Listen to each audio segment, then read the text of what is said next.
ขาวๆ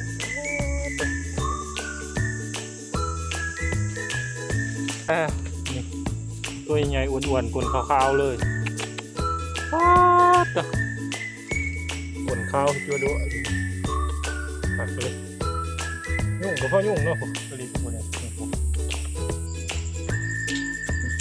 มาทุกคนสวัสดีตอนนี้อยู่กับ2 บ่าวสำรองบ้านป่าบ่าวสำรองว่าสิพาไปหลานของใต้ดินนะทุกคนเนาะเพื่อมาเป็นอาหารแรงและทุกคนอาจสิถามว่าเป็นหยังบ่าวสำรองคือปิดหน้าแบบนี้และทุกคนสิฮู้ว่าเป็นหยังบ่าวสำรองคือปิดหน้าไปเบิ่งนำกันว่าการหลานของใต้ดินน่ะมันสิยากสิง่ายส่ำใดรอลุ้นรอชมนำกันเด้อทุก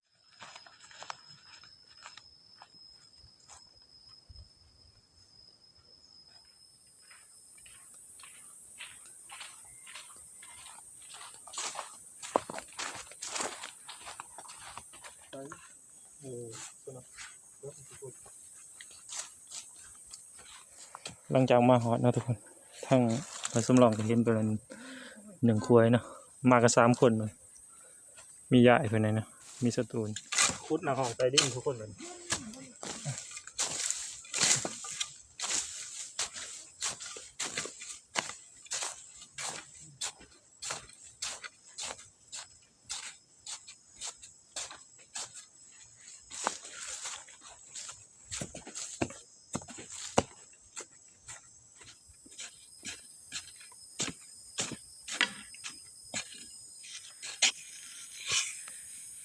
ฮอดไปที่เหียบห้อยบาด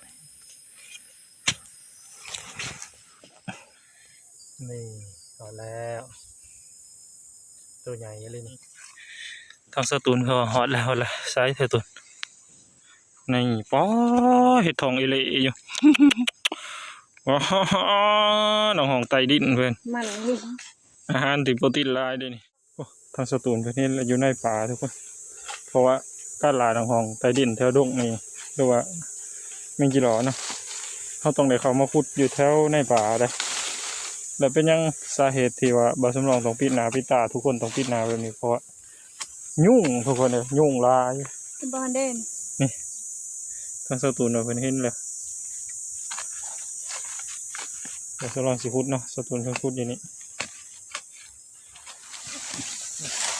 บอกว่าบ่ต้องเก่ามันก็ต้องขุดกันเก็บนะครับเก็บเลย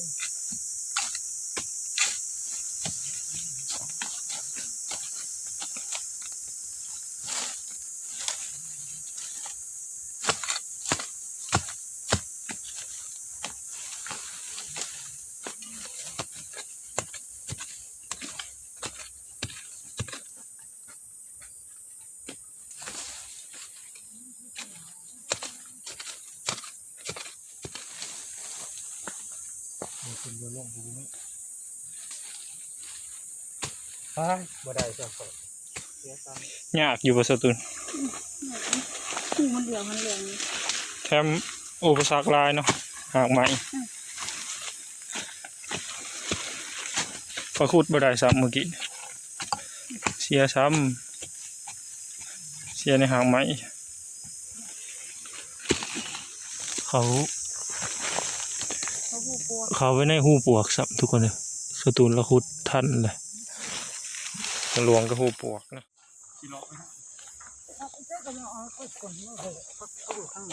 เราไปทำกบกข้างหลุมดูว่า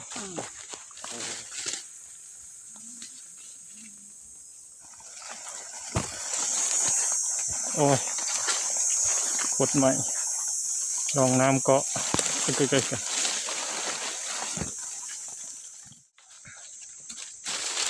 เห็นผู้อยู่ว่าผู้จะกระชิซ่าข้างไม้มันจะ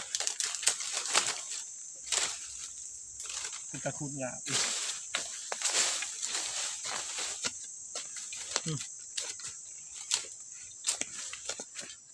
น่ะว่าแล้วผู้เขาไปเมื่อห่างใหม่ดี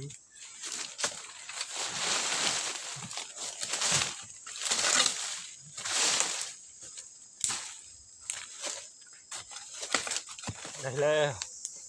โตหนวลกลนมันๆขาวๆโอ้ตึงหางใหม่ อีกแล้ว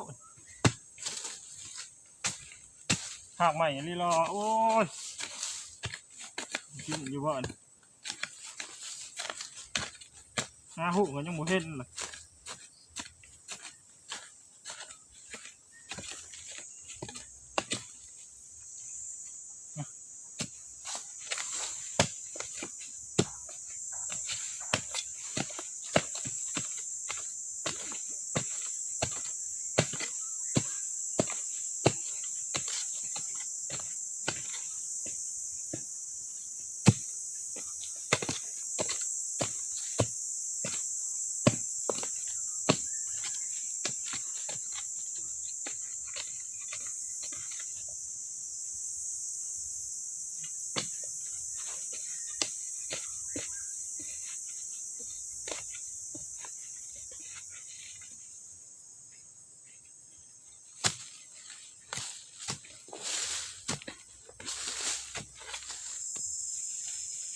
โอ้กูหอดแล้วนี่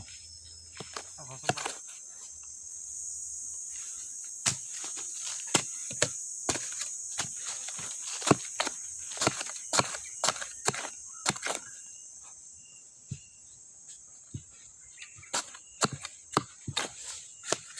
หักใหม่แล้ว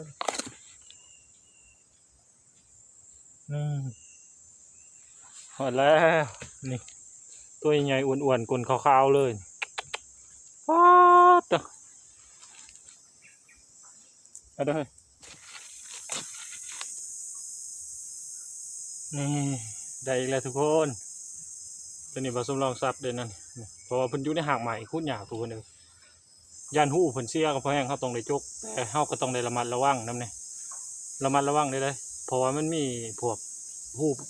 วกจิหลอนี่เนาะมีขี้เข็บหรือว่าตะขาบมาแหละสิเขาไปอยู่ในหูจิหลอเนาะในหูจิโปมนี่แหละเขาไปแล้วบัดนี้มันสิไปอยู่หันแทนพวกจิโปมมันกินแล้วมันสิอยู่แทนบัดนี้พอเขาคุดเขายันหูเสียเขาจกเข้าไปแล้วมันสิครบเพราะว่าประสบการณ์ผสมลองแต่เขายังหน่อยเคยพอมาแล้วไปหูไม้ต่อกล้วยที่อยู่ไกลต้นใหม่แล้วนะนาชิยาพอสมควรต้นนี้กล้วย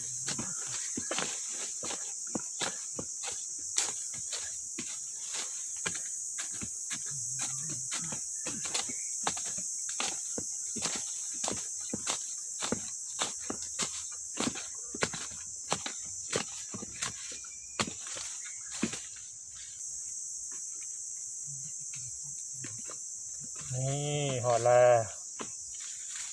กลนขาวๆงามๆเลย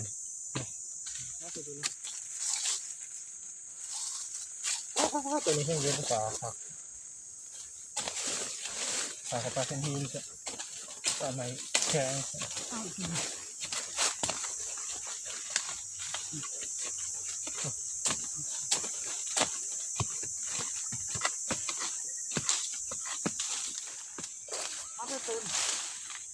โอ้พี่จุดเขียวมาโอ้โหหาจะหัวขาด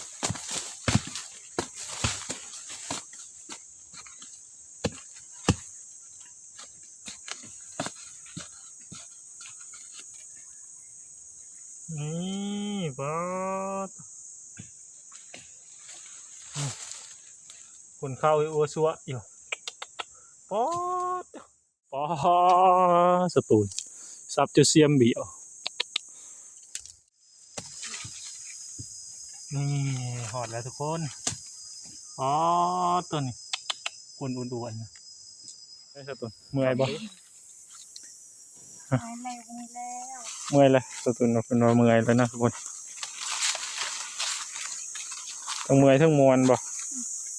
ทั้งเมื่อยทั้งมวนโอ้พุดต่อไปจิหลีด้วยว่านี่ถ้าได้กระนุ่นนี่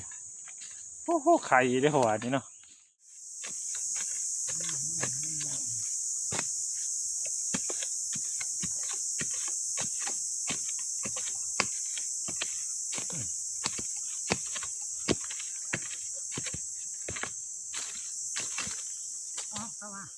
คนขุดก็มาขุดก่อนจะเถื่อนหมดนะทุกคนมันแห้งเลยนี่ พอตัวคนข้าวอยู่เทียมบนสำรองถือจังหน่อยเนาะอ๋อความมันเนาะในเบิ่งนี่โอ้คนเพิ่นข้าวจุด้วย ทุนเอาได้ทุน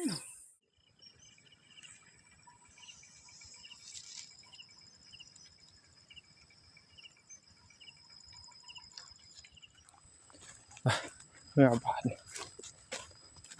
เจ้าว่าแมนบน นี่ คนจีรอ บ่แม่นดอกไป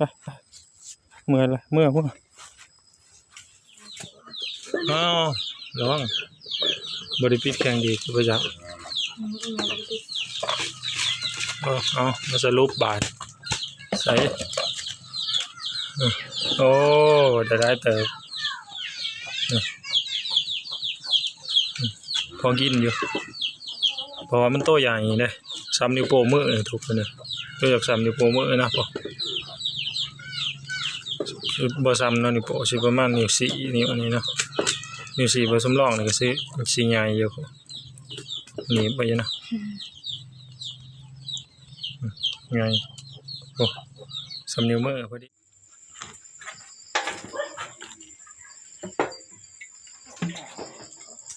ก็ใช่แล้วจากพัก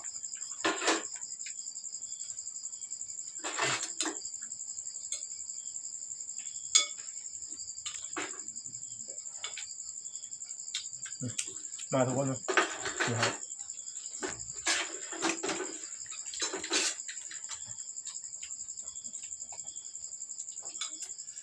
ว้าอิ่มเลยทุกคนเลยแบบแสบขนาดซีมือเธอปูนเพิ่นแกล้งเพิ่นออมให้กินเนาะใส่ล่ำบีหลอกสำหรับคลิปนี้ก็สีบ่มีหยังหลายเนาะสิขอจบคลิปไว้เพียงเท่านี้แล้วก็ขอความมุกขอบใจสำหรับทุกๆคนที่เขามาชมคลิปของบ่าวสำรองบ้านป่าเนาะขอขอบใจ